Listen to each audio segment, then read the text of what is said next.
Hey, this is Ross Baden with Roleplaying Public Radio. This is RPPR episode 134, High Falutin Fantasy. And with me is Caleb. Hello. How do you spell Falutin again, Ross? I don't know. I was going to Google it. Right now in my notes, it's Faluting. Maybe that's right. High Falutin. I don't know. I just wanted you to say it aloud so the fans would no doubt make nasty comments about it. Yes, if I misspelled it. Or if I spelled it right, which might be contradictory to the spirit of the word. Because that's very highfalutin. Fancy $3 fantasy. Yes. That's the name of the episode. So, in this episode, we're going to be talking about adding fantasy to your fantasy games, as opposed to just, medieval peasants, simulating, which the Fun and World Adventures in DCC, which I'm fond of, do, but, how much fantasy should be in your fantasy game, and while I feel a lot of fantasy games don't have enough, and that kind of thing. So we do have a bit of news first, though. There are 2 Base Raider PDF supplements out. Let's see here since our last episode. Glitched Reality, which is about strange reality-altering powers that seemingly resemble video game powers, but are actually mind-bending, reality-warping artifact powers from the Tunguska Exclusion Zone, so you can die and then reload reality to, resurrect yourself. Things like that. So these were... Like you do. These were some NPCs in the Wild Hunt episode, one-shot of Base Raiders use these powers, like co-op, so check that out. Then Exemplar, which is a new villain/antagonist for your Base Raiders game. In the campaign, I threw him in against the entire group in the last session. Yeah, he is real powerful. Yeah, he was a kind of a powerhouse. Yeah, maybe just run. Yeah. Maybe just run away. So he's out. And, of course, the big news, though, is the Upwind Kickstarter is going on as this episode is being posted. Upwind is a fantasy RPG written by Jeff Barber, formerly of Blue Planet, and Upwind Hype. This episode is sponsored by Biohazard Games. I'm going to be working. Damn it! I need an air horn on my phone. Yeah, MLG. Yeah, Upwind. Upwind Hype. So this, I'm really excited about Upwind. I have a lot of actual plays for it scheduled, and I hope they reach a stretch goal so that I can be writing for it, an adventure for it. So it's a pretty boss system. It's a really fun game. It's a really fun system, and So, but writing adventures for Upwind is really fun because you can basically go nuts. There's no, it's a very open-ended setting. There are specific things written in it. It's not anything. Because you have to have some abstraction between consistency and realism versus fantasy in any given fantasy genre. But I'm really excited about it. So, and finally, I do want to ask you all who are listening to this podcast for feedback. I try to remind you guys every once in a while that we want to bring you podcasts that you want to listen to, obviously. So if there's any particular type of podcast you like, you want to see more of or listen more to, or less of, please let me know in terms of, especially in actual plays. Do you want to hear more campaigns, more one-shots of new systems, the same systems? We do have a limited budget in terms of time more than anything else of how many games we can record. So we try to pick the systems that we think you guys will enjoy listening to. And if you do like a particular game that we've posted or an episode you want, please comment on the site because that's how the cast members, the other people who are playing the game, see it. I know a lot of you tweet at me or send message to me through Facebook and that kind of thing, and that's fine. But if you want to tell me, oh, I like how player, Bill or Caleb did something in a game, I just posted a comment on the site and they can see it too. So we really appreciate all you guys who are out there who are fans of it, who spread the word. Without this would not be possible, obviously. So and feedback about the main podcast as well, not the AP stuff. Oh yeah. Was also welcome. I'm thinking about maybe doing a spin-off podcast.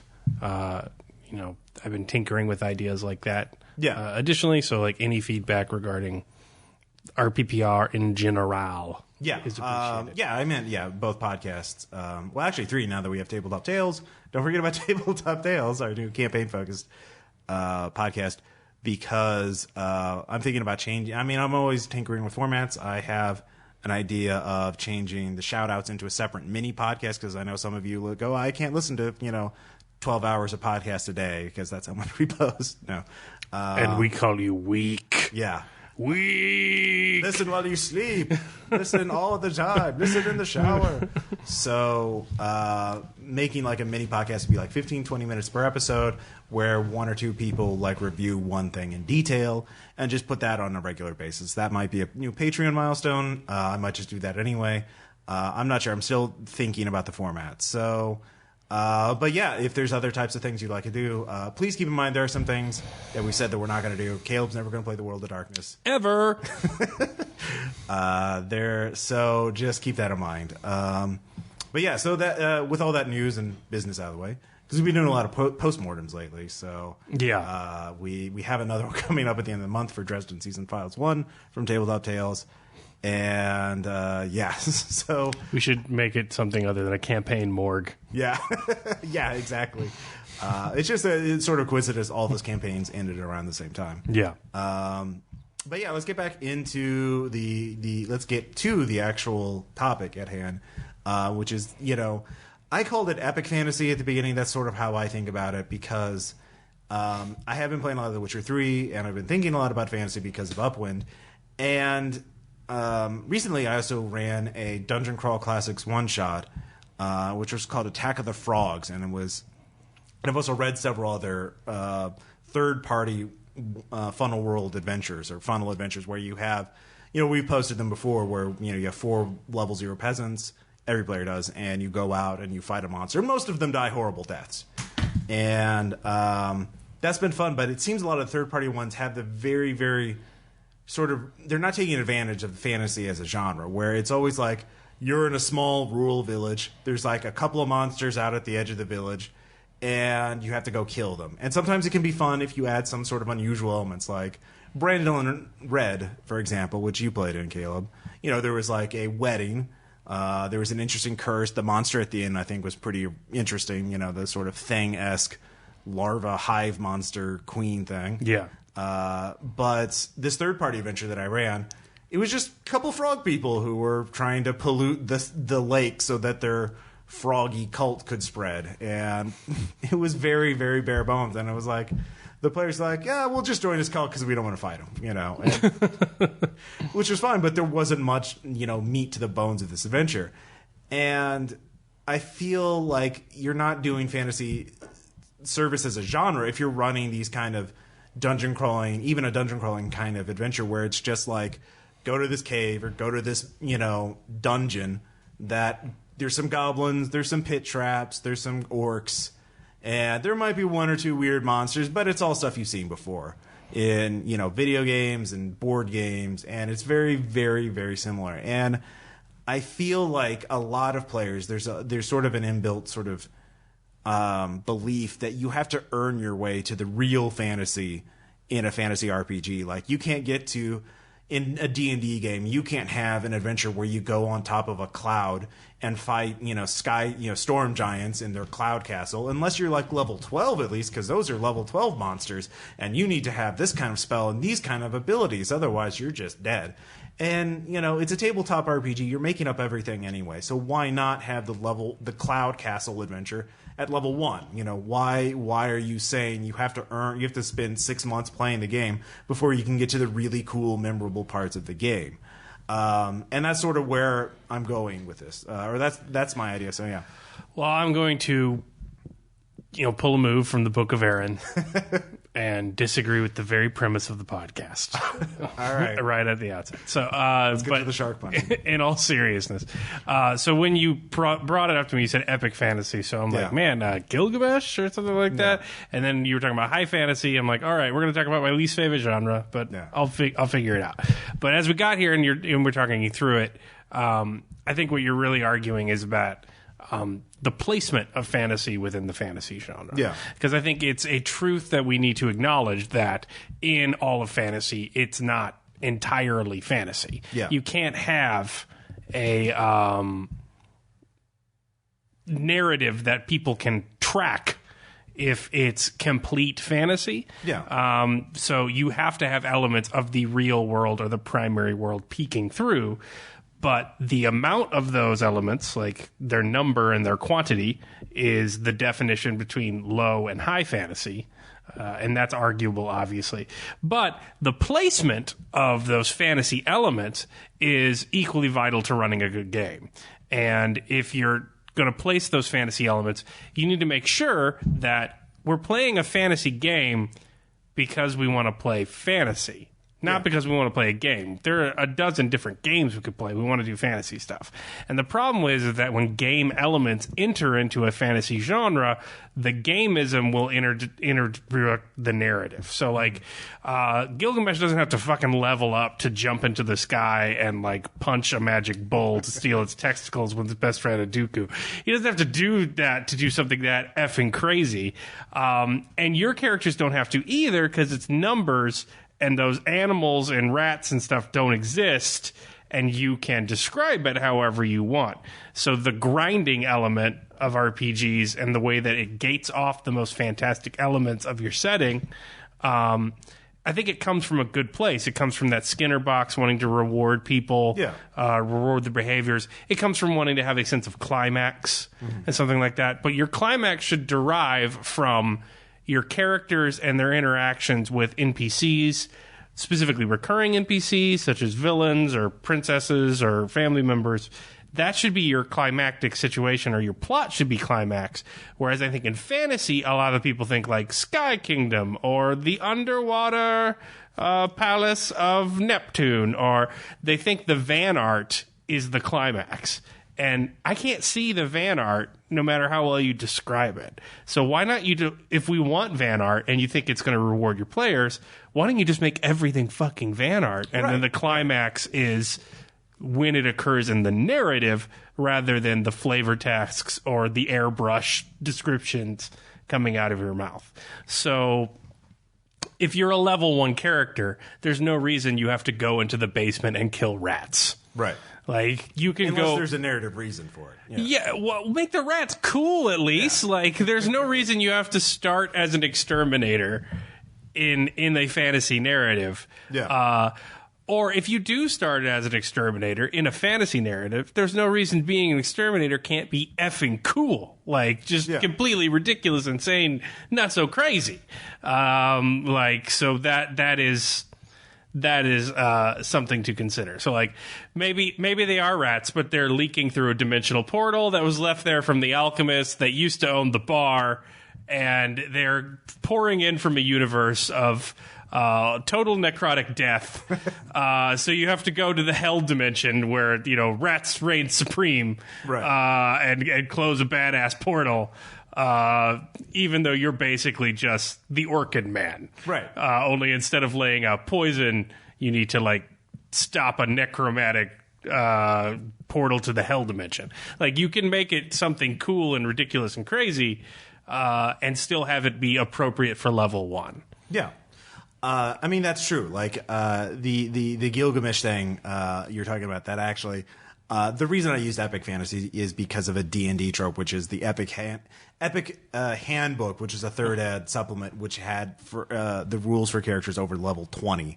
And at this point, all like wizards can cast a wish spell, and so that's like the start. That's like the ground. That's the ground level for this, and it just goes up from there. So they have, for example, like, to jump to the moon is a DC 100 check. So at this point, rolling the D20 doesn't even matter because it's just a 20-point swing and you have 100 points in jump anyway. And the game obviously kind of breaks down mechanically at that point. But so yeah, and I agree. I think that's the thing, is that a lot of these games don't want to reward players with access to the cool stuff until they've earned it by playing enough. But, and the thing about that game genre of epic fantasy is that you're doing the most fantastic things, which, if you're really into fantasy, is what you got into it. Mm-hmm. But you're doing it for the least amount of time, because you don't get to do the most fantastic things until the rules are the most broken.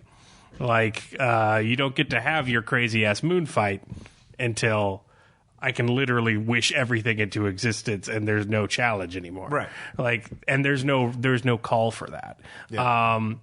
it makes sense, like, why that is a common thing, but that doesn't mean it's a good thing. So fantasy's obviously not my favorite genre, and I obviously haven't put a ton of work into it. Yeah. But what this sort of where do you place the fantasy thing reminds me of personally is the Colossus Archipelago games, the Dungeon World games that I run while drunk.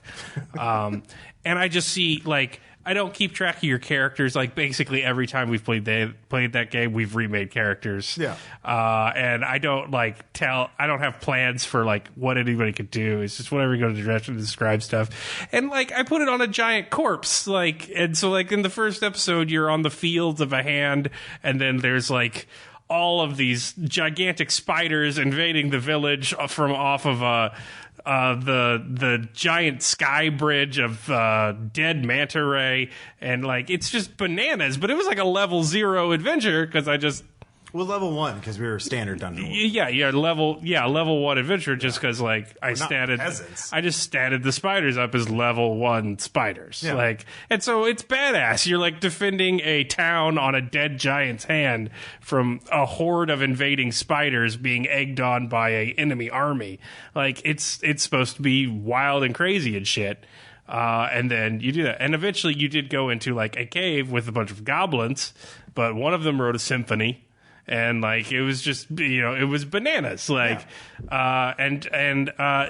it's harder to tell a serious story that way unless you do the prep work for it. But I have fun running it. I think people have fun playing it because we don't gate it off. Like, you're not, you know, the dog catcher of Fantasy Village for 5 sessions until, like, something cool and ridiculous happens. We're playing Dungeon World because we want to do cool, ridiculous things, and the numbers are just file the serial number, just put it on something else. You know what I mean? Yeah. Well, I mean that is one way to work around it is to reskin things, is to make the orc into, a tentacled chaos monster or whatever. But I think aside from that kind of stylistic thing, is you also have to kind of, like, approach the idea of, like, what is fantastical about it and how is that different from reality. As you're mentioning, you have to have that balance of, I wouldn't say realism, quote unquote, but, like, the characters have to be people in some way that the players and the audience, whatever, has to be able to recognize as people. If they're just abstract, platonic personifications of things, and they talk in a made up language, and they're just energy formulas or whatever, like, no one's going to understand. That's too fantastical. But you still you need to have some sort of something that the players can recognize and be familiar with. But on the other hand, it's about how the fantastical interacts with that realistic thing. So I think part of it is, even at the beginning, even when the heroes are kind of humble or whatever, is to introduce story elements and plot elements that are that would normally be gated off as, like, a high level D&D thing, but, like, by themselves. So, like, I think actually one of the things I'm thinking about is, like, a Eclipse phase in that first adventure you ran, Think Before Asking, where we're, like, starting level 1 equivalent firewall agents, and then we deal with this potentially existential threat, which is also a very philosophical kind of, like, deep problem of, like, how do you deal with this AI? How do you make something so smart? And that would be very easy to reskin as a fantasy adventure where you're dealing with a genie or something like that. I mean, it's actually framed in that, like the Gorgon, right? Or the Medusa, I think it was. It was the basilisk problem. Yeah, the basilisk problem. So, like, it was framed as a fantasy problem anyway. And so having player characters deal with that. So, like, all the classic tropes of fantasy or sci-fi, which are, like resurrecting the dead. So, the cost thereof. You could do Pet Cemetery and have that be a very, like, especially for Halloween or October, like, as a fantasy horror thing where, like, oh yeah, bury your dead loved one in that graveyard, but there's a price to pay. And then that becomes that's a lot better than just killing orcs for 3 hours. Yeah. So, yeah, I get what you're saying. So, like, every fantasy thing is a mix of fantasy in the real world. Yeah. I mean, bare minimum, just because you're having to use your real world language to convey the game. But even if you're not, like, if you're just doing too much fantasy stuff, it gets impossible. It's like, you see a Heffelheim. what's a Heffelheim? It's like a Ketelzix, except it has more bukus. And it's perfectly Fromulan. Yeah, it's perfectly Fromulan Heffelheims. And we've all played video games and like read novels that go way too deep up their own ass with the fantasy world building that it's just completely unrelatable nonsense. Yeah. So you have to have a mixture. So I think the reason to hold off the fantasy type, and the only time where it's appropriate to close the fantasy tap, is if you've created a really detailed and complex world that's quite different. But you want to ease people into that and educate them at some point so that you can then expand because you've done this big world building thing. And I think in the best cases, when you're just killing rats for the first level, like that's what they're doing. They're trying to make it relatable. But you should never close that fantasy tap if it's not that hard to understand the world and you're just doing it because you feel like, well, rats would be easier to kill than snake people, like people with crazy snake hands. Like, you don't know that. Like, people with crazy snake hands could be exceptionally easy to kill. They don't have opposable thumbs. Like, they can't put on shirts very easily. Yeah, exactly. They hiss all the time and are easy to find. Like, there's no reason that has to be true. You can file the numbers off. So, if you're gonna hold the fantasy back, do it because you're educating about a setting. Yeah. And we've done that in Eclipse Phase. Like, you're in a suburban house during your introduction to the fall adventure. Yeah. Because Eclipse Phase is gonzo nuts crazy. And if you just dump them right into like the Titanian Commonwealth, like it's going to be. Oh yeah, rep-based economy is probably not the easiest transition. Yeah, exactly. And player used to counting gold pieces in D&D. Yeah, and so the deep end of that pool might turn people off the game. So as you educate about the setting and people get more comfortable in it, that would be the reason to ramp up the craziness. It shouldn't be because like you're worried about them not being leveled for it, because you're a GM. You don't have to tell them about that. They don't have to see those gears working. They don't have to see the sausage being made. Just make crazy snake hand people easy to kill and then go nuts with the crazy snake hand fight. Another thing to point out and realize when you're talking about the mixture of the mundane and the fantastic is that what aspects of the mundane you choose to leave in determines the tone of your game. So I don't plan Dungeon World Colossus Archipelago, so the tone is wild gonzo nuts because I'm just coming up with crap. There's no need for consistency. Yeah, there's no need for consistency. But if you don't believe like a really high fantasy, high ass craziness fantasy world can be serious, you think it's all gonzo, like go read the new Crobuzzin trilogy by China Mayville and get back to me, because it doesn't get more grimdark and hardcore than those books. But like the new Crobuzzin trilogy, like Perdido Street Station and, you know, the Iron Council and all, like, it is bugfuck insane. Like, and I mean that literally. In the first chapter, a guy is fucking a chick whose head is a giant bug, who makes her living by vomiting up sculptures that she sells to a man who is a crime boss, and he's made of other men and creatures stitched together into Shogothian nonsense until the Birdman comes to get his wings back because he got him clipped by a court for rape, until the scientist guy finds psychic dream moths and unleashes them. Like, it's just utterly... It's like a drug trip that does it in. It's like you took DMT and started rolling dice, like if you play that game. But what elements of the real mundane world enter that? Classism, political oppression, criminal justice system. Yeah. Like he has these corollaries that you can latch onto, and Melville wants to be as fantastic as possible in those books. So they're hard to find, but those are the corollaries you use to figure out all these other crazy whackety smackety do Cronenberg creatures walking around the city. And the tone is very dark and very serious, despite the fact that it's more gonzo nuts than just opening the monster manual and randomly rolling for this shows up now. So that mixture of your mundane and the fantastic if it's done intentionally before the game starts and you're not drunk and just going off the cuff, is how you maintain a tone as well as giving your character some sort of foothold in which to get into the setting.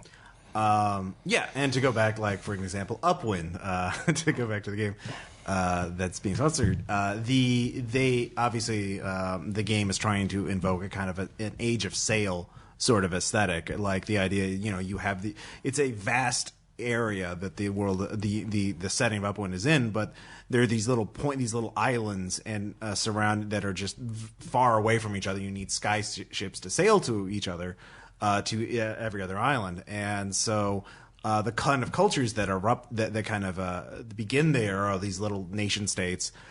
You don't have the sense of like one massive empire that just controls everything that is very common in fantasy games. You have instead a lot of broken up kingdoms and a lot of sense of exploration. There's a lot of stuff they evoke that there's ruins over here. There's the older civilizations and they left stuff behind, and we don't. And there's a lot of mystery too. Like so, the game is trying to evoke these kind of adventures where you're like exploring and trying to understand what happened before you, and also just investigating, or not even necessarily investigating, but just what's all over the horizon, and then dealing with that problem, whatever it is. And if you're flying through the air in a world in which giant continent-sized land masses don't obey gravity, like the idea that like that society would develop a maritime and nautical situation similar to our own is, I mean, from an evolutionary perspective, fucking ridiculous.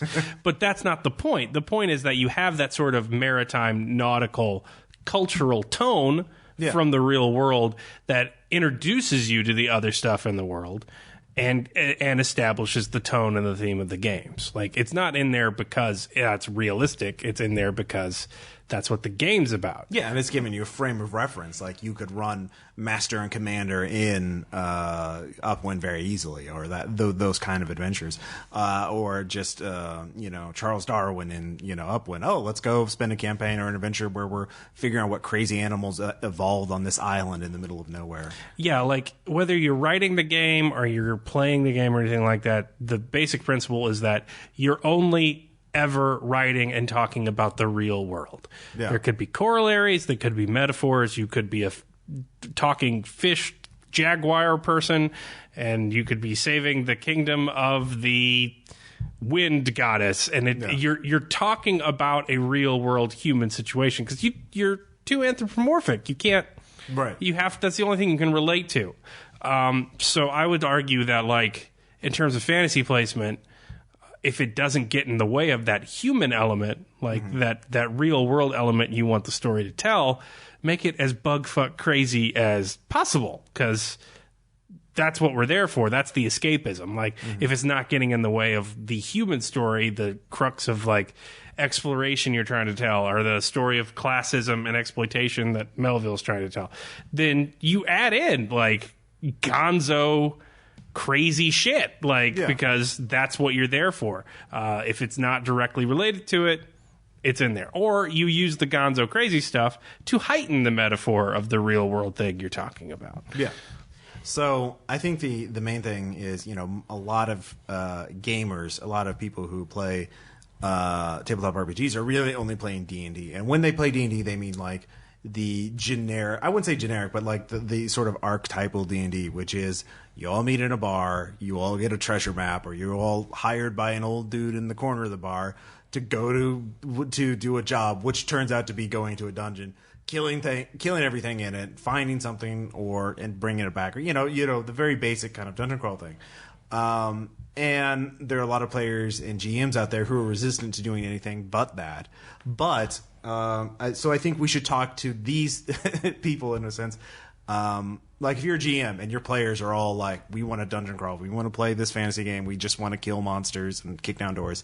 How would you gradually kind of introduce them to more fantastical things? I mean, like, for example, one thing is, even in the level 1 dungeon, I would add some sort of element that would be, batshit insane, that like is totally out of character with D&D. Make up like the person they have to talk to is the insect-headed woman who's a sculptor by vomiting up, things. And, like, they just have to talk to her and get her to maybe she needs to make a sculpture for them to fit into a particular alcove to open up the door to the plane of air, or something like that. And so the player, it's no different than, like, oh, we have to go to the shaman and have to do this, It's just, you're just stylizing it. Or it could be as much as like something more philosophical, or something where like, oh, well, if you here's this mechanism in the dungeon, if you move this gem over here, you can go back in time one day. Are you going to but you can only use it once. What are you going to do with it? And then so those are kind of interesting ideas. Yeah, and so like if they're in that, your two sort of flavors there. Yeah. I think it would be much easier to have them stick to the plot structure of we want stuff, go kill guy, get stuff. I would stick with that if we're like breaking them in, but like lose the tokenism, like and Tolkienism. Yeah. The Tolkien-esque stuff, because like there is nothing fantastic about a dwarf or an elf anymore. Like, we know how they operate. Or you're gonna flip. Dwarves are all Scottish. Elves are all French. Or flip it. Yeah. Like, oh, now my elves are Scottish, but my dwarves, their beards are so well trimmed. Like, and that's better, I guess. But you just ditch the Tolkien-esque stuff. Yeah. And it's not because it's bad, but like, there's nothing fantastic about it anymore. It's so troped that it's not a fantasy. So, like, if you just reskin everything with crazy stuff, that's one thing. Once you've done that and you've broken them of the clear expectations of that genre, if that's what they want, if you are truly, that's what I was thinking, kind of if you're truly going for high fantasy, that's when you should like expand the objectives of the game to be more fantastic. So maybe you need to negotiate a peace treaty with a culture that can only speak in proverbs. So maybe you have to like print a bunch of proverbs out and you have to negotiate, but they don't accept original thoughts as having any value unless it's a proverb. So you have to speak only like a fortune cookie. Yeah, you have to speak only in fortune cookie wisdom.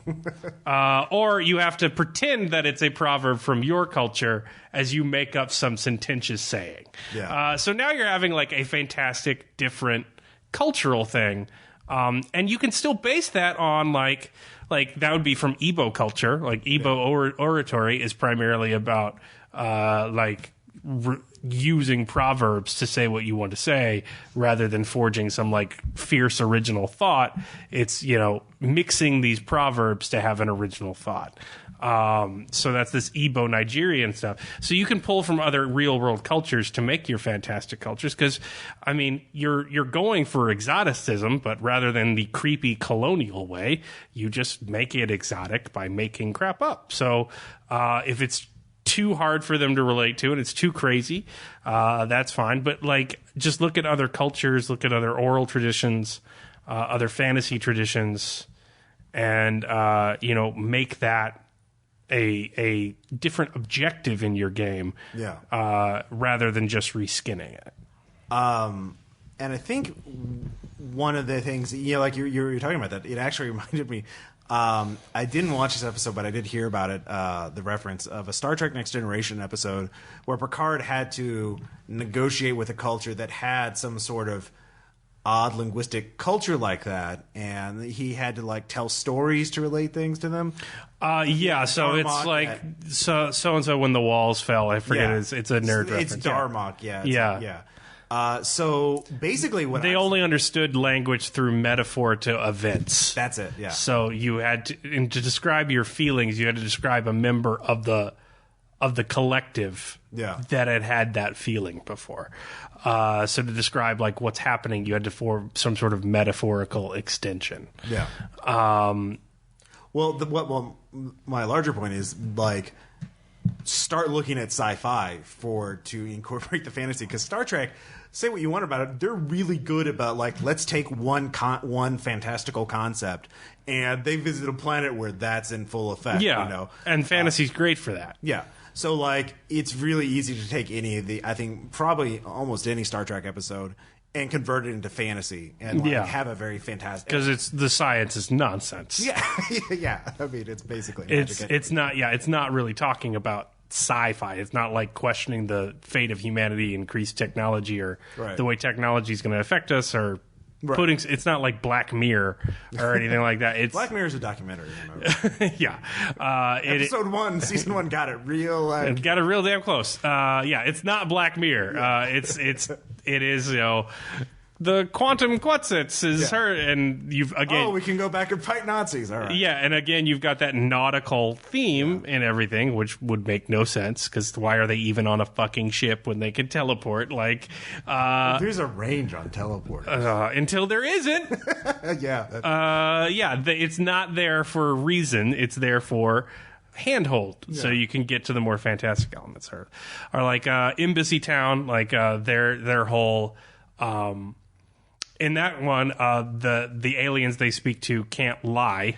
Yeah. They don't know how lies work. And so once they learn how to lie, it becomes intoxicating. It's like a drug to them. They all become heroin addicted to hearing like people speak. But they also don't understand metaphors unless it's a concrete metaphor. So you can't make, the main character in the book is a young girl whose name to the aliens is she who took what was given, she who ate what was given to her. And it's because as a kid, she had to eat this real gross thing while all these aliens watched her because they had to have her live out the metaphor. So maybe your fantastic mission is not to go steal a bunch of gold. Maybe you need to become a metaphor for something so that this race of bird people can even like Sapper-Whorf even conceive of a concept. You can do all sorts of like crazy stuff. But like I said, if you're translating it from our Pathfinder game where we go kill things, take things stuff, we buy more things to kill more things. And, I get more pluses on my sword. And take stuff. If you're transitioning from that, I would leave that structure and start reskinning everything outside of the Tolkien box before I started like getting into truly fantastic objectives. Yeah. Yeah. I mean, doesn't that sound more interesting to like one thing that a problem a lot of D&D, a lot of fantasy campaigns have is that everyone's very similar to one another. Every culture is very similar. Like, oh, here are the noble elves, and here are the grumpy dwarves, and here's the asshole imperialists, and here's the pirate. Here's the pirate town, and stuff like that. But like, they aren't really different. Whereas in reality, like if you go to a radically different culture, you know it right away. Like if you see customs you've never seen before, or holidays, and obviously the language differences, you're like, holy shit, there's a whole thing called culture shock, which you don't really ever get playing a game. And maybe you don't need to inflict that on your players, but a little sense of like, oh, these people, you have to go out of your way just to relate to these people, or just to be able to, buy or to get a place to sleep for the night. You're going to have to like invent a new metaphor for them, or something like that. So like that's a more memorable adventure than like that one time where we killed 4 trolls and 10 orcs, as opposed to 1 troll and 5 orcs, which is what we usually do. Yeah, and like I said, you're like Ken Hite says, you're start with the real world. Yeah. And I will extend on that because, I'm not as cool as Ken Hite. But yeah, you're not hanging out with one of the Decemberists. I am not. Did you see that? I did not. One of the Decemberists is launching a card game on Kickstarter. I forgot what it's called, but he had a launch party at Chicago last night with like Keith Baker and like Kenneth Hite was there. So shit. Yeah. Man. I didn't know you could get invites to parties as a game designer. Well, yeah. Well, when I've been escorted for parties as a game designer, but I would say, in addition to like start with the real, fantasy, I would say, in addition to start with the real world, that no matter what you do, you're writing about the real world. Yeah. So like start with real. So I was just listening to the Cracked podcast, and one of their writers wrote a book called A Brief History of Vice,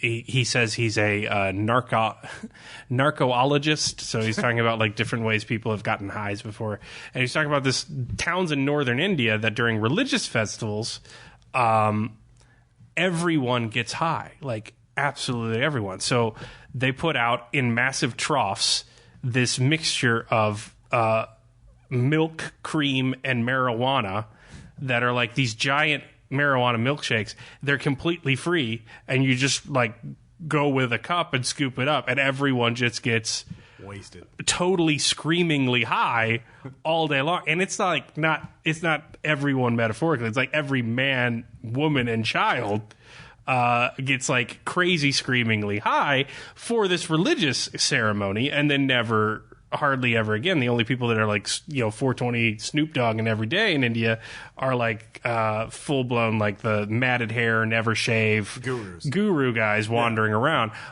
Everyone else is just like, no, it's the day we all get high and celebrate this religious thing. And so, like, that's just so insanely different from the U.S. culture about that kind of stuff. Because the guy's talking about when he went over there to do it, he did go find a drug dealer to get a Foster's beer, because alcohol was completely illegal.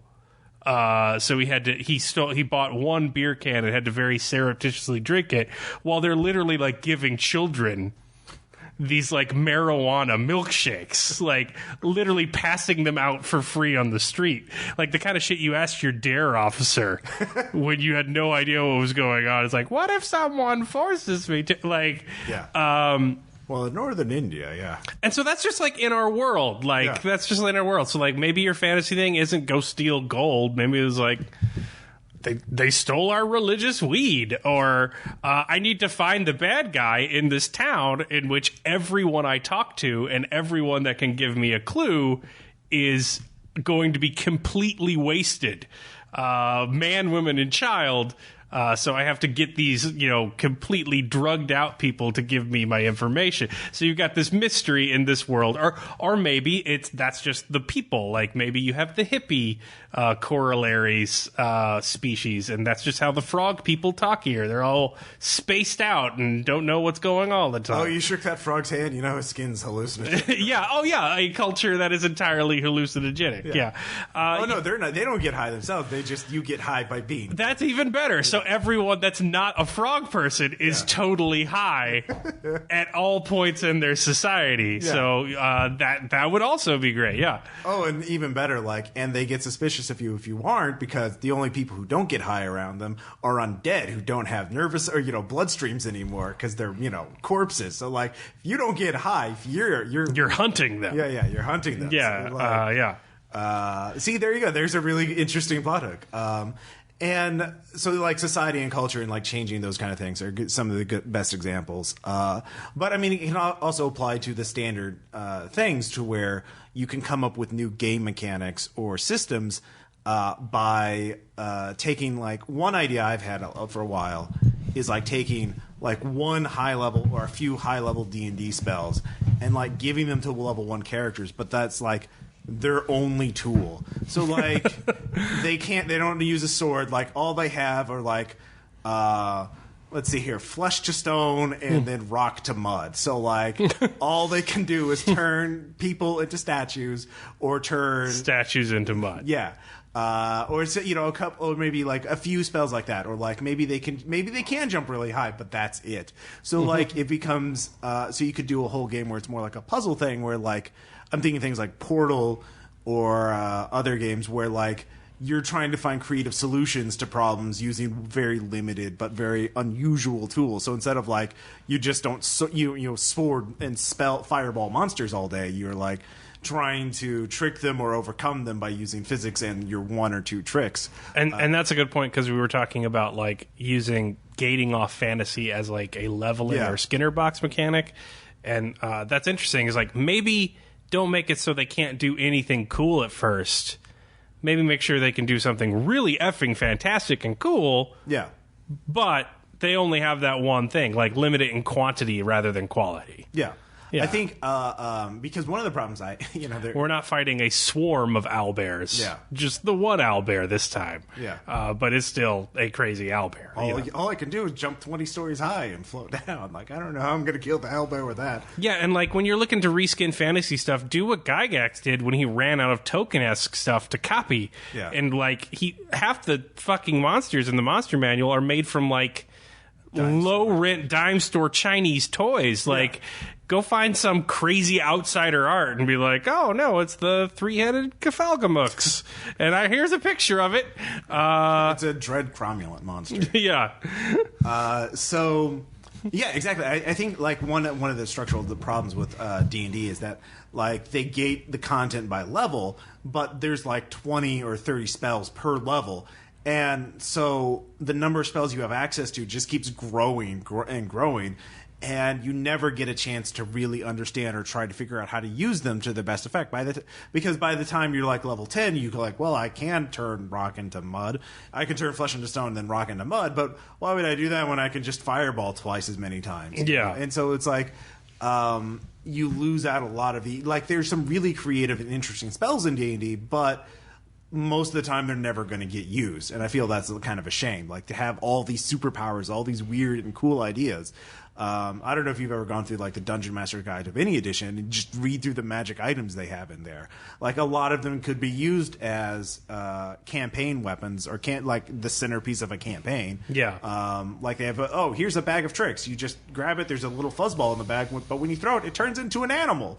And so you could just throw badgers at people's faces. And that's your ability, is to throw badgers. Badger. And it's very cool. I do remember reading one actual... Badgeromancer? Badgeromancer. We don't need known secret Badgeromancers. I remember there are these, back in 3rd Ed, there were these magic items called feather tokens, like Qual's feather tokens, and each one was like a little token that you threw, and it was a one-shot effect. And one just made a tree. You just threw it, and boom, there's a tree. And I was like, that's a very cool idea. Because I remember reading a story like, we were fighting this dragon, and then it was kicking our asses, so I used some spell to jump up, and I threw the feather token down its throat. And so a tree grew out of its stomach. And the GM's like, all right, it's dead. You just fucking kill it. Yeah. And that's a very fantastical kind of way to end a dragon fight, instead of just, I'm finally dealt 400 hit points damage to it. You know what I mean? So another thing about fantasy is that, like, so we have a burden from the beginning of the hobby. Yeah. And it's that the games with the most fantastic genre have the least fantastic combat systems. Like, in some ways, Phoenix Command makes sense in that it's so blisteringly complex and stupid. Because, war is blistering, complex, and stupid. There's a meta commentary there about, like, society. I don't want to shoot you because I'd have to roll too many dice. Yeah, exactly. It's more trouble than it's worth. Yeah. And there's a morality to that sort of, like, meta game.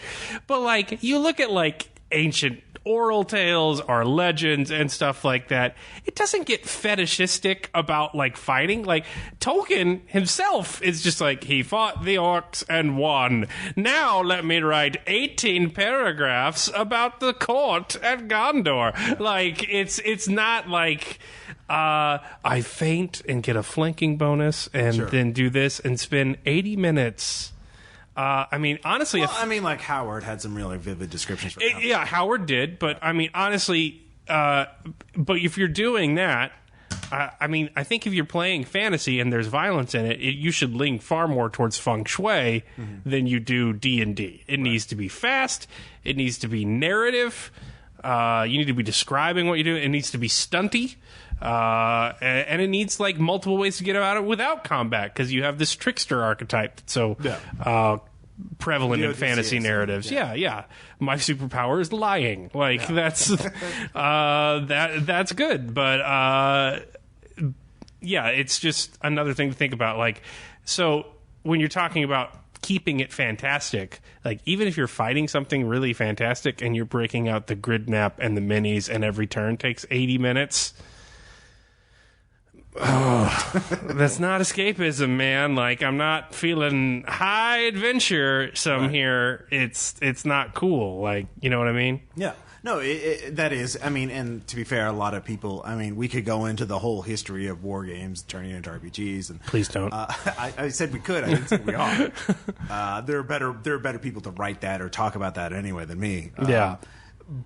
But, I mean, there are a lot of people who want to play a tactical combat game and use fantasy as the skin for it, instead of fighting, and the Battle of Hastings over and over again. You're fighting a dragon turtle, or something like that. So, but if you're wondering why people aren't getting into your interesting fantasy setting and they've rolled 8 times to miss a fucking goblin, yeah, that's why. Like you're gating off a fantastic element, like what happens when we kill these goblins, or what happens when we win this fight, or what happens if my character struggles in this fight versus by telling people they can't do something because the dice said it, or doing these extensive setups, or pixel bitching about your gear. Like, those are all gamist elements that, like saying I can only kill a rat right now and I gotta wait 80 levels to kill a dragon, is getting in the way of the reason you're doing that genre. Yeah.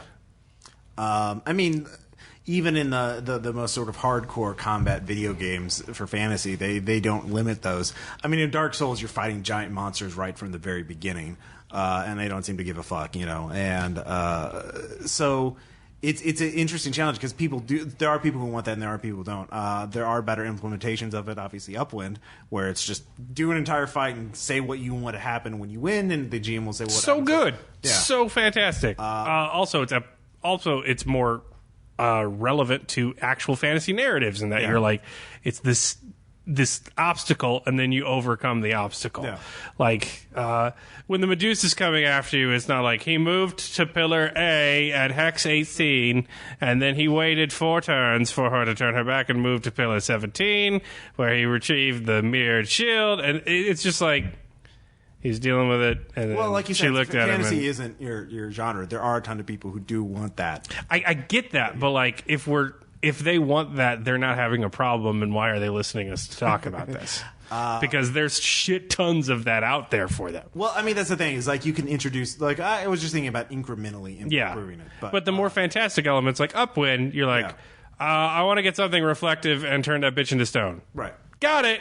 Yeah. Next weird ass thing we're fighting, like, and that's the fantastic element of it. It's not persnickety. But to be fair to D20, I have seen like 13th Age. There are ways to get around that game mechanic wise. I think 13th Age does have good solutions for that, like the escalation die, where you gain additional bonuses to attack just so you can not constantly miss the rat. Yeah, so it's kind of like the Oscar music playing towards wrap it up kind of thing. Yeah. So it's like, oh, you get a +6 to hit, just don't roll.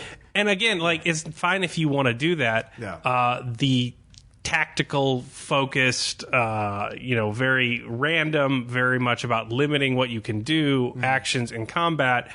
If that's the element of real life you're keeping, that's one of the tones you want to strike. Oh, there you go, yeah. And that's fine.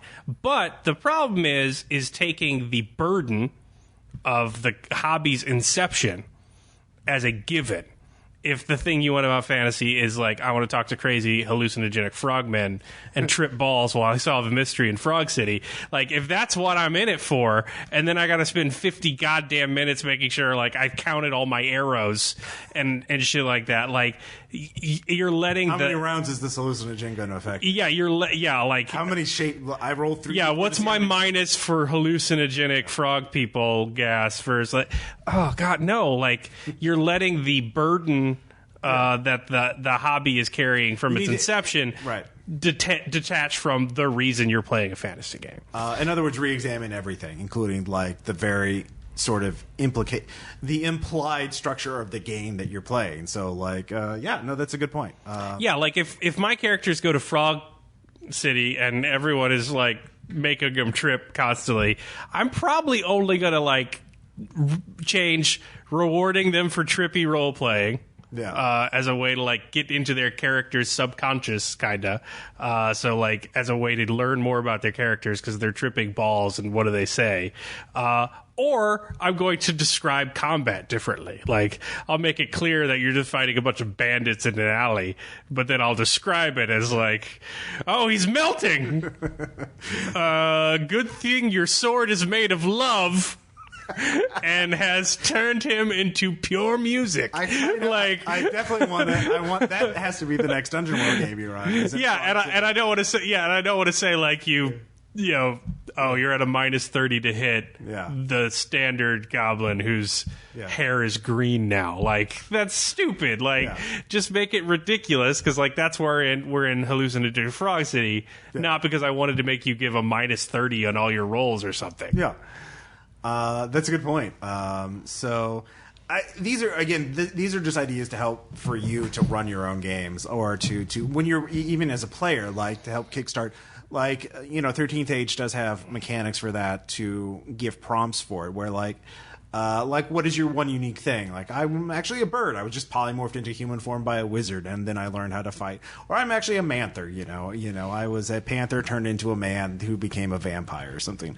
Something fantastical and absurd. And why would anyone do that ever? But if you're gating fantasy off, make sure you're doing it so that you can give characters a foothold by talking about something more mundane, or and then don't. Like, unless you're doing it for that explicit reason, there's no reason you can't tweak something in the monster manual to make it both cool to fight and also survivable, so that you can have a sense of climax. And your sense of climax should derive from the characters and their wants and things that frustrate those desires, not from, like, oh man, badass rock giants like in a metal cover are here, and until then you're going to be a cow farmer. Like, don't do it. Don't make artificial climax by upping your van art descriptions when you could be doing that for the whole game. And then finally, when you're thinking about tone, like that mixture of mundane and weird. What is your game about? Like, what aspects of the real world do you want to comment on, or do you want to focus on? Yeah, when you're before you establish it, you have to determine which aspects of the mundane you want to keep there, and which aspects you want to make fantastic in a specific way as a metaphor for the mundane, like orking as a way to talk about like tribalism and others and stuff like that. And then everything else should be as gonzo nuts as you can, because it's an escapist genre. Yeah. So like you should focus on the things that have to be there to tell this kind of tone and story I want. And then everything else should be absolutely crazy wacko for whatever you're doing. Yeah. So just some things to think about. When we come back, we'll have some shout-outs and maybe an anecdote.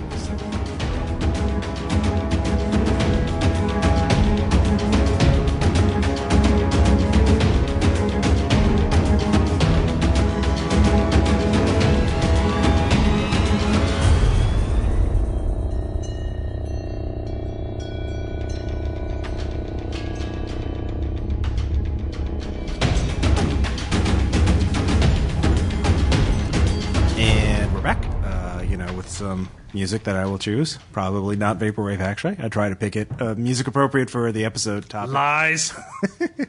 I usually look at the titles, like when I did the After Hours episode, where we just did I reviewed a dark conspiracy adventure. I found a synthwave song called Conspiracy, so I put that in. And that's synthwave. It's different from Vaporwave. But anyways, we have some shout-outs. First off, a couple of books I've read last couple of months. First off is a novel called Big Machine. This was recommended by Greg Stolze as a very Unknown Armies kind of novel, and it is very accurate. It's about a guy named Ricky Rice, who is a heroin addict, recovering kind of heroin addict, who is recruited by this occult conspiracy trying to find the secret voices of America. Investigating occult, conspiratorial, paranormal events. Ricky Rice is African American, and the novel is very much from his perspective of, living in a very, disadvantaged position in society. He, aside from his, drug habit, his former drug habit and his criminal background, he also has like a bad leg. And so it's interesting to see what life is like from his point of view. And also the entire story about this weird, group that is investigating the occult and how they're involved in a battle with one of their former members. I really liked it. I thought it was very good. So if you want to get hype for Unknown Armies and get a sense of what a campaign should look like, this is a good way to get started thinking about it, aside from Unknown Armies itself, which, is still being proofread or edited at this point. You've been reading a lot of that, though, right? Yes. Yeah. We'll probably be working on that. The preview drafts. So let's see here. We both watched a movie recently, but you recommended it to me, so you watched it first. Killzone 2. Killzone 2. Oh, man. This is on Netflix. The original title is called SPL 2. I actually looked it up on Wikipedia, which is a abbreviation for some Mandarin saying, something about fortune, and it's from Chinese astrology or the zodiac or something. But anyways, Killzone 2, it has nothing to do with that. It's it's the second movie, but the first movie has nothing to do with the second movie. Nothing. So there's some focus on organ trafficking, which is a commonality, but that's it. Yeah. So do you want to explain it's a great Reese's Pieces. It's got the best of both worlds. It has all and maybe more, maybe condensed down and purified melodrama of 90s John Woo. Yeah. Just absurd coincidences. Chow Yun-fat playing a clarinet on his boathouse would be fucking realistic compared to the absurd sentimental melodrama in this movie. It's so maudlin. It's so maudlin. And it's combined with the gritty femur snapping brutality of the raid. The violence is horrific in the extreme, and it's in the heroic bloodshed genre, but it is simultaneously so sentimental, and there is so much bloodshed. It's doing the splits on both ends of the spectrum. It wants it all. Yeah. So the basic premise is a Hong Kong cop is, through no fault of his own, kidnapped by the organ traffickers. Well, he's undercover. Yeah. Kidnapped by the organ traffickers that he is investigating. He goes to a Thai prison to be organ harvested. In this Thai prison, Tony Jaa is a guard. Wait, he's first there because the bad guy trafficker needs his brother's heart, and he's like a hostage to get that other guy hostage. When I told you about it, you said I was spoiling too much. Yeah, okay. You told me to shut up because I was so excited. This is the initial premise, though. This is 10 minutes in. Yeah, so he's an undercover cop from Hong Kong. He goes to this Thai prison that is run by the organ traffickers. Yeah. Tony Jaa is a guard at organ stealing prison. His daughter needs a bone marrow transplant, but the only donor in the world that is capable of giving her a bone marrow transplant is Hong Kong cop, who is going to be organ trafficked for someone else, and they don't know it. So the whole thing's the dramatic irony of this fucking Shakespearean star-crossed lover story between this Thai prison guard. Star-crossed organ donor. Star-crossed organ donor. And the coincidences are just absurd. Absurd. The ending, what I'm talking about, with the little girl in the abandoned lot. Yeah. What did that even mean? Where did that even come from? That symbolism, man. Oh, God, that fight scene's so good, and then they keep cutting away from it to this insanity going on below. Maybe she shook hands with a hallucinogenic frog. We don't know.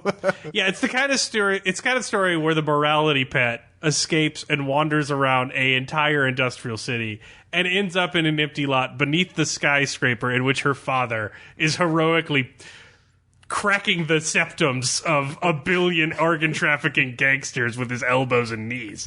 The Hong Kong cop is doing this as literal classical music plays. The majority of the soundtrack is stringed quartet. Moonlight Sonata is unironically in this movie, which I love. Yeah. I love to see a movie go hard in the paint.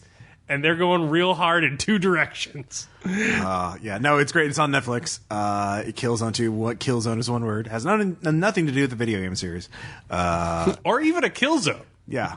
No, there's a kill zone. I mean, I would say the place where they harvest the organs is the kill zone. I suppose. Yeah. But there's more than one of them. Oh, yeah. That's and true. more than two of them. Yeah. That's a good point. There's a lot.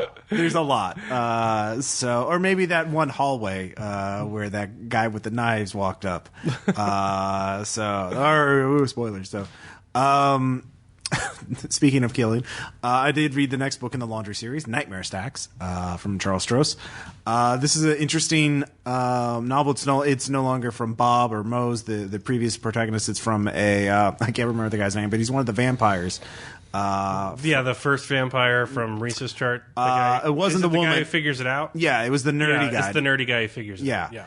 And it's about his job being in adapting to the laundry. But what he doesn't know is like Stross is doing this interesting thing where he's taking some fantasy creature or idea and adapting it to the laundry verse. He did it in a novella with Equoid, his Lovecraftian take on unicorns, which is fucked up. He did it with vampires. And now he's doing it with elves. Which is actually better than you would think. I liked it. I know you're no longer a fan of the series. He also did superheroes too, which is I think where was it the vampires or the superheroes? The vampires started jumping the shark, but it was so boring. I couldn't even call it jumping the shark because it was the most bureaucratic of even the laundry. I really like the ending of the the Reese's Chart. Yeah, it was the Reese's Chart. I really like the ending of it. I did too. Yeah. But the superhero one, where it's just like out in the open, superheroes are real now. Yeah. Totally jumps the shark, because they can't bureaucracy their way past one for my taste, and then they're just making Mo and Bob fucking unlovable, and not in a tragic way. It's just idiot plotting all the way throughout. Well, if you were a rational human being, this wouldn't be an issue, but you're going to make the dumbest choice possible, and you did. You made the dumbest choice possible. Good job. All right, well, I guess we can keep having a book now, because our characters are fucking idiots. So I don't know. I might give it a shot, but just because it's a completely new character. Yeah, and they bring back the Pinky and the Brain. Yeah, but the elves... It's not selling me on it. It's getting kind of gonzo.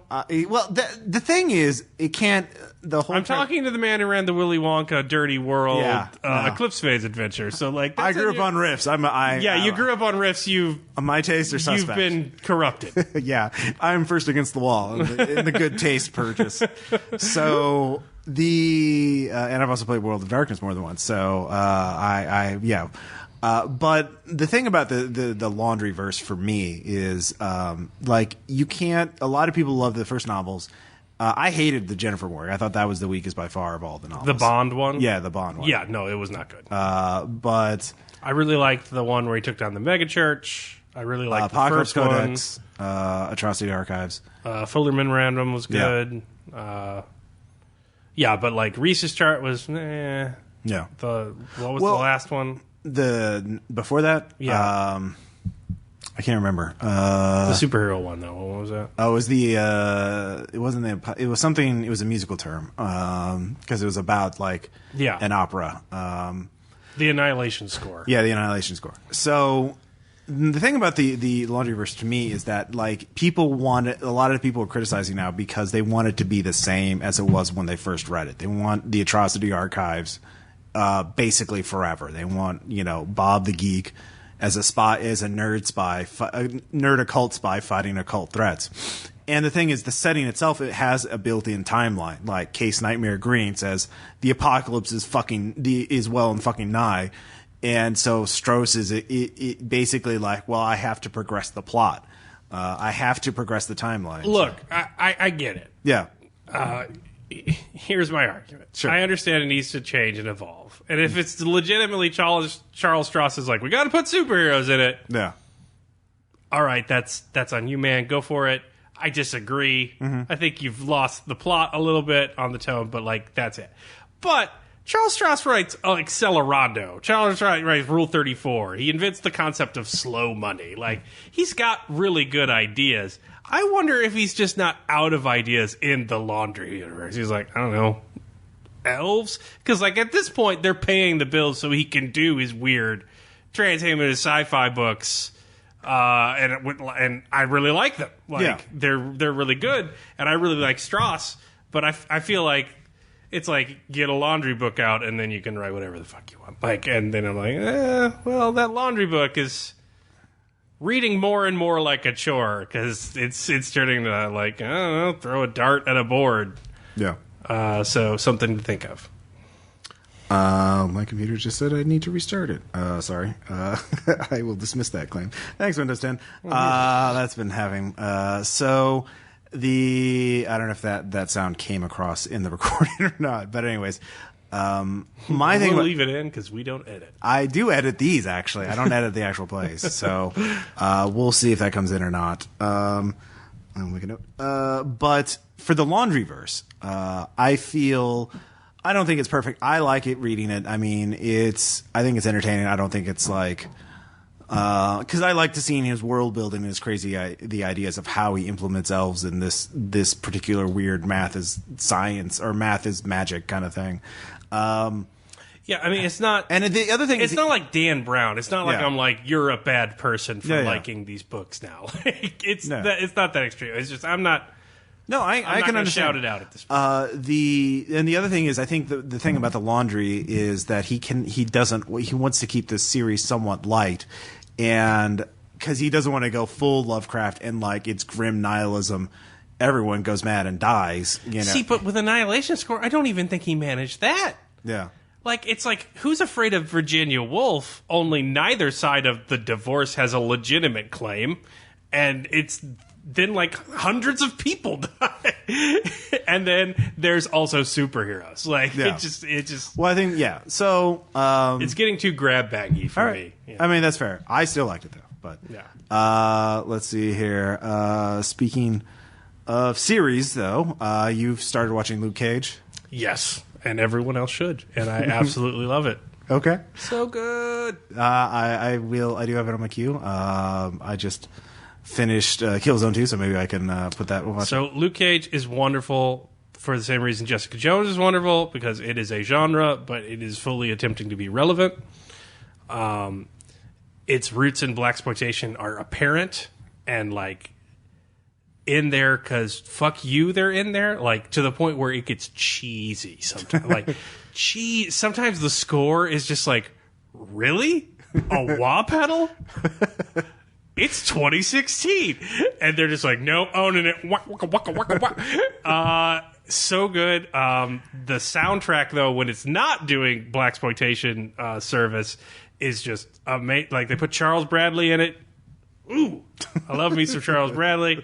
And it's super relevant song choices too. I like a lot of it, and it's very interesting because like. With a nearly all black cast, it's so great because like there's no tokenism. Like Luke Cage is weirdly conservative, like Cosby talking at a university, conservative at times. Like, but it's just like he is not supposed to represent blackness in its entirety, and the entire thing's about how he does not want to represent blackness or Harlem in its entirety. He just wants to be a guy. And then, like, they deal with his power is really interesting. Like, he's an accomplished fighter, and at some point they show him doing that. But, like, when he's fighting mooks, like, the fight scenes are not, like, crazy badass like Daredevil, because he doesn't need to be. He can literally walk slowly through people because he's like a goddamn steamship. Like, so there isn't punching or like kung fu or anything because he literally just like it's throwing people through walls.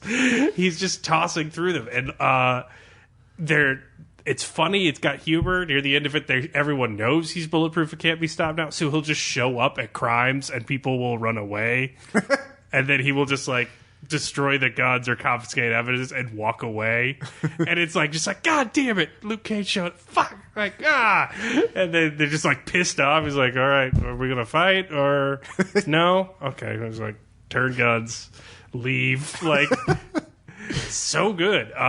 It's like a African American studies course with a number of literary references like Walter Mosley, Ralph Ellison. Like they're talking about the all that whole kind of stuff. Renaissance. Yeah. Oh yeah. Harlem Renaissance. Yeah, they mentioned Kenyanin in there as his favorite Harlem hero, and had a Kenyanin versus Shaft Tarantino-esque argument. And I'm just like, fuck yes, like it's great. Like they're constantly dropping literary and musical references. I love it. we were talking about it with Thad on Facebook. I think that Iron Fist has a hard road to hoe because Daredevil is a competent action thriller. Well, it's also got the lawyer procedural stuff and it's got the lawyer procedural stuff. So, like, there's an investigation. And mystery, and it's a good stuff. And Daredevil, at its best, does try and be relevant because it talks about the nature of justice. Gentrification. Justice from both sides. Because, like, he has justice in the court system and all the compromises he makes there versus, like, his fascistic impulses with justice as Daredevil versus Matt Murdock's, like, persistent Catholicism and the idea of, like, supernatural or, you know, spiritual justice and, like, those conflicting definitions. That's when Daredevil's at its best. And then occasionally it's just about ninjas, but the ninja fights are cool, so you get past it sometimes. But it's at least about the nature of justice. It doesn't go... it's not as fearless as Jessica Jones was about, like, dealing with rape and trauma and, like, the nightmare that is Kilgrave. And then it's not as fearless about talking about, like, blackness and what that means nowadays as Luke Cage is. But Iron Fist is about a white guy who becomes better at kung fu than all the Orientals. You forgot one important qualifier. He's a billionaire white guy that steals kung fu from the Asians. He doesn't steal it. They taught it to him willingly. All right, whose writers steal kung fu from the Asians. That's bad. And that's gonna be rough. Like, the only way I could see doing is you talking about, like, making a commentary about the 1%. Yeah. And, like, Born Rich and the nightmare of those people. Or do it just, like, straight. And if you can make it through that one season, just make all the Defenders hate him. Yeah. Which would also be my favorite. Because Murdoch's poor and blind, so technically disabled. A rape survivor and a black man on the run from the law has to deal with a blonde-haired, $6 billion pretty boy who learned kung fu like other people learned yoga. Yeah. And, I mean, that'd be funny in the Defenders, but you still got to make it through a whole season of, like, oh, poor white boy with his magic hand powers. Yep. Like, and it's going to be rough. Like, he's not going to fit in that team. No, those are good points. Obviously, Iron Fist was made as a contemporary to David Carradine, you know, in Kung Fu, basically, back in the 70s, and he's definitely got that legacy hanging over him. I think, if you do it as more like the Overheard in the Gold Saxman elevator, you know, as the bad guys, and Danny Rand has to deal with all these assholes, these crazy 1%ers. I think that would be interesting. You know, that kind of intrigue dynasty with kung fu and assassins maybe might be a little more interesting and more relevant. Like the rebooted comics, I'd love to see that kind of stuff. You know, again, he's there younger. He's there as a child. Like, he's there as a child. Raised from birth, or not from birth, but like from. So it's like, so you get some Arrow stuff. Like he doesn't fit in with the 1% because he hasn't been socialized with them, even though he has that money waiting for him. And then another thing interesting you could do is you could talk about, like, this sort of 1% thing, because those early comics, the main original plot line was him fighting Hydra. Yeah. So, like, you have this massive army conspiracy that is, you know, very fascistic, very racially pure, quote unquote.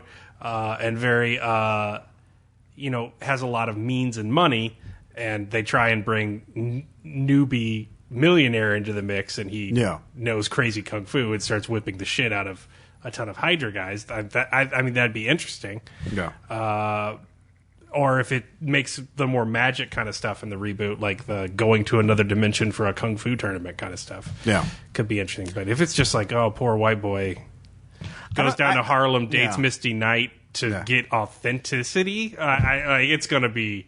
I don't know how it's going to fit. Does Misty Knight have a robot arm yet so far in Luke Cage? No. Okay, so... So she is a terrible cop. Okay. Like, awful. All right. Like, legendarily bad. You know, one thing I did, there is one bit of criticism I found that was pretty funny and interesting. There's a Tumblr called Liartown USA where they do Photoshop parodies of, like, Netflix summaries and things like that. Yeah. And they did one with a screenshot of Luke Cage in a hallway fighting, and it said, Marvel's dour hallway fighter, you know. Yet another grim protagonist fighting goons in a hallway, walking back and forth, punching for hours at a time. You've watched this before with Daredevil, Jessica Jones. You'll love it again now. So I just hope they do add our hallway fighter in the next season of Luke Cage. So a few more shout-outs. One book I'm reading right now, Last Days of the Inca. I'm almost done with it. It's a really good history of the last days of the Incan Empire and the conquistadors. By good, he means well-recorded. It's a well-written Nothing history. good happens. Oh, no.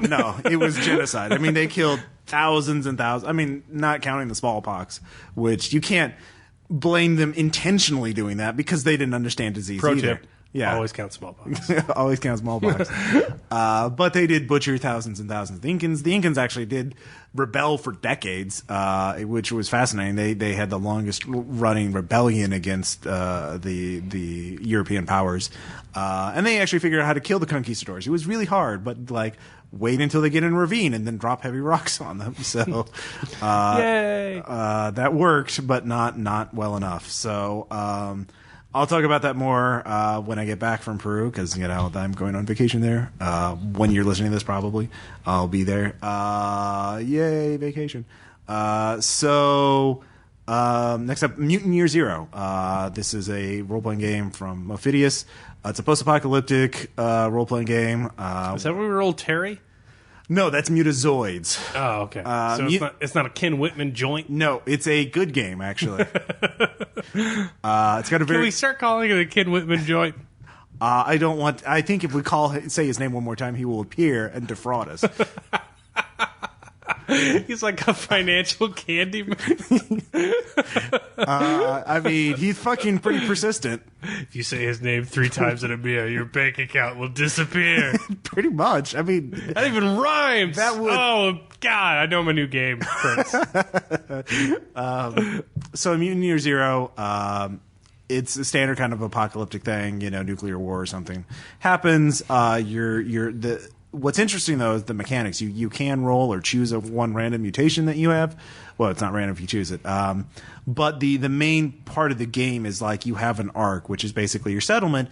And every adventure in the game, you're trying to build up your settlement. So it's almost like a tech tree in a civilization type game where like you get a workshop. Now you can build guns, or you can, you get a power plant. So you can, or a generator. So now you can have an irrigation system or something like that. So the whole game is about trying to rebuild civilization and dealing with raiders and making sure not too many of your own people die, that kind of thing. So it's got a very sort of rules light system. It's a big, thick book, but a lot of it's about setting, where you can generate a character very easily. And we've played one session of it, and I'm enjoying it so far. So we'll post some actual plays of it. Tom was one running that campaign of it, so we'll see how that goes. Because you're mutants. Well, there's also a companion book called Gin Lab Alpha, where animal people are experimented on, and then they get out and there it is. So you can have the furry side of it as well, or just be a normal mutant person. So, yeah. The furries. Yep. If Ken Whitman dressed as a Ferengi for Halloween, would that be like a next level costume, or like 2 on the nose? I think 2 on the nose. I mean, he would do. Remember, he as a con man, he wants to get your money, so he would be the person you'd most trust. He'd be like Spock or someone like that. Like, you can trust me with your money or whatever. The good thing about not having to refer to Ken Whitman in the mirror 3 times, or he steals all your money, is that he has many aliases, so you can still keep talking about him. Yeah. Which name is the one that will invoke him? The 1,000 secret names of Ken Whitman. Just keep cycling. Yeah. Whitman. Yeah. There we go. Witty. I also want to mention Cthulhu Wars by Ken Hite. I'm wanting to do a full written review for The Unspeakable Oath whenever the next full, eon, whenever the next issue comes out. But it's a very good alternate history of like, what if the U.S. military had to deal with Cthulhu and all that Lovecraftian bullshit? So it talks about the raid on Innsmouth even before then, nuking Cthulhu in the 50s, and fighting, monsters in Afghanistan and that kind of thing. So great illustrations too. And you had one, Sword and Scale? Yeah, so for those who are a fan of my bleakness, I got nothing on Sword of Scale, which is a true crime podcast. It's been out for a while now. It's pretty well established. But it is about the bleakest shit you can ever hear. It's the kind of podcast like the episode I listened to yesterday where it's like, they only caught 42 of the child pornography ring, but it was estimated to be 3 times as much. Here's an excerpt from the guy's Christian ventriloquist cable access show. And they'll just play the audio from it. And you're just driving in broad daylight and just getting suspicious of other people on the road with you. Jesus. It is real bleak. It's very interesting. They go into the case files. They do stuff like that. But it is come stare into the abyss with me every week. Why am I not surprised that you're listening to that? Well, I mean, yeah. If you want some noir-ass Delta Greeny shit, throw some tentacles on there and it will be comforting. Okay. Oh, thank God it's from space. Oh, yeah. Whew, I feel so much better about. It's not a glaring indictment of our species. Yeah. Oh, it's just from hell. Yeah. Oh, that's so much better. Oh, whew, I was really worried there for a little bit. All right. I don't even mind being ripped apart. Yeah. But it is a lot of crazy, and they'll do historical crime stuff. So they talked about Maud Gunn, the world's most prolific female serial killer. Yeah. And her just putting out ads for got a farm, need a husband to run it with me. It's got a lot of, and then just getting suitors from random cities and then murdering them and burying them in the trash pit. Jesus. Ad infinitum. I'm on my 40th husband, and everyone tells that's a little odd, Ma. It's oh, what can I say? I'm unlucky. I must be cursed. It's just wow. Yeah, it's just utterly crazy. So yeah, I mean, it is not for the faint of heart. By the time I got to episode 2, I was there are big parts of it I have to fast forward through. But it is, I mean, if you want straight from the tap awfulness, it is, ugh. It is very well researched too. It's got very high production values. So I recommend it for the certain type of freak that writes horror based on real life stuff. Nice. I have a podcast too I started listening to called El Chapo Trap House. Which sounds like a musical genre you would like. I do like Vapor Trap. But is El Chapo Trap House not a musical genre? No, it's not. It's a political podcast. I don't believe you. I think you're trying to fool me or something. Well, you'll have to disarm that trap. You have to. Is part of El Chapo Trap House pretending it's something other than a musical genre and then recording it and then it gets sampled and worked into the next El Chapo Trap House song? No. Because that seems as meta, hyper nostalgic as Ross would be into. It would be, but it's not. All right, I just want to be on the record as being skeptical of this whole thing. But okay. Talk about your podcast. You can check it out. They talk about politics and news. They're very funny. It is a liberal leaning show, but they're very critical and cynical about things.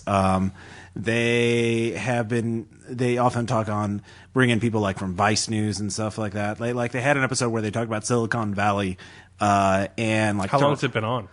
Just this year. It's very new. So they did an episode that I listened to where they talked with this Vice News tech editor about Theranos, and that you've heard of that, right? I have not. Elizabeth Holmes. She was one of the youngest billionaires ever, and she had the blood testing miracle technology. So this isn't ringing a bell at all. So this is still going on. She had this company called Theranos, where she was going to revolutionize blood testing, get a blood test without needles. And then so she had a board of directors that had Henry Kissinger on it and all this other stuff and all these other. El Chapo Trap House isn't searching. It's not showing up in my search on iTunes. It's on there. Maybe you're misspelling El Chapo. You should have spoofed it. Yeah, no, it's a real podcast. I will show you. And the thing is about the Theranos is that basically it's not only. They couldn't get it to work. They couldn't get it to work because it would violate the laws of physics. The technology cannot work. But she got so much money. She was the company was at once listed at $9 billion. And it's only come down this year. She was doing fundraisers for Hillary Clinton, in January or something like that. Elizabeth Holmes was. So they do an episode talking about that and talking about the Silicon Valley tech culture and how they get involved in politics, and it's very entertaining. It's a very raunchy kind of not safe for work podcast because their sense of humor is pretty. Well, you'll get it, but trust me, don't listen to this out loud in mixed company. So I found it. They're on Patreon too, actually, and they're kicking our asses on Patreon. But so yeah, definitely don't listen to Sword of Scale in public. Yeah. Under any circumstance. Yeah, okay, you don't watch or this. around like a spouse that's not also at like, Yeah. Yeah. There's a lot of direct quotes from a lot of very awful people, and unless you hear the attribution or like the follow-up, it's going to sound like you're just like listening to serial killers talk about how great it is. Jesus. Yeah, it's bleak. Yeah. But they do stuff like about like real crimes, and like they'll talk about like the psychopath test. Yeah. And so they'll do like theme topics, but yeah. Okay. So finally, we should do an anecdote. As you may or may not know, I'm running a Base Raiders campaign right now. Well, not right now. I'm taking a break. But we've done a bunch of sessions of it so far. And Caleb, your character, Trey / American Pharaoh, has been very entertaining. So first off, I want to say I finally succeeded. So what I wanted in the Eclipse Phase Adventure, where I didn't plan, and I wasn't the mastermind character, and I didn't wrangle everybody. Duality. You're talking about, and I respected like what I've tried to do multiple times before, like in Fortunes of War and Duality, I have finally achieved, because I am as little of a leader as could possibly be conceived. And I love it. It's very liberating not to have to come up with the plan. So it's pretty good. So basically, my character's possessed, and I won't reveal too much of it for when we do it. But basically, for the first half of the campaign, anytime Ross offered any kind of fate point for a compel, or anytime I could think of anything else to make trouble and get a fate point, I just said yes. Like, no matter what it was, no how horrible it is, I just went to it. And I'd say a lot of the games are dealing with the fallout from American Pharaoh's actions. Yeah. Or at least it's a major component of it. Yeah. So I full-blown errand. I was closing the errand gap. The game became about compensating for me, and it was just a great liberating experience. But later in the game, I became unpossessed. And so I wanted to stop stealing spotlight time, because I wanted to simultaneously not be a mastermind and not be too overbearing with my role-playing. So my character, Trey, becomes very reluctant to do things with his powers, because, that way lies madness. It never works out like it's supposed to the point where in the last game, you gave us a dog. Well, like you were talking to an NPC who you went to their house, you teleported to their house, just showing up. And to the NPC credits, she was just like, okay, well, I've dealt with superheroes before. Yeah. But she had a dog, and so, Jefferson. Yes. Which is a great dog name. It is. So we basically ended up taking the dog with us for the remainder of the adventure. And I kept playing with it. But you tried to get me to compel something for the dog that might feasibly put it in danger. And I just said no. I just started burning fate points to protect the dog. Yeah, it's like you're playing fetch with the dog as you're waiting outside as the other players are checking out the base that's underground. And there's like woods nearby. So I'm like, okay, well, what if he goes in the woods and he doesn't immediately come back? You're like, oh, like you get a fate point for that. It's like, no, okay, we'll spend fate point. Fine, easily. Yeah. 1,000 times yes. He was literally my morality pet. Yeah. I think my other favorite part is when we teleported into the house, Faust was a little off, and we teleported into the garage. Yeah. And so we insisted on teleporting in and out of the house multiple times at the adventure, but only going through the garage. Yeah. Like, well, we have to go to the garage to teleport. And there's like, yeah, no, it's just how it works here. So you're like, everyone's like sidling around an SUV. It's yeah. And like knocking over old sports equipment to get to an interdimensional portal. Yeah. Our costumes are getting caught on shit. And I love that. Yeah, no, it's been great. I think the Base Raiders campaign has been a lot of the charm of it has been like the players bouncing off of each other. There have been times where players have just been arguing and bickering and role playing for like, a while without. Yeah, I wouldn't call it a plot. Yeah. There's a plot. There's a plot like Arrested Development has a plot. Like, it's just ridiculous. Yeah. Family bickering. Yeah.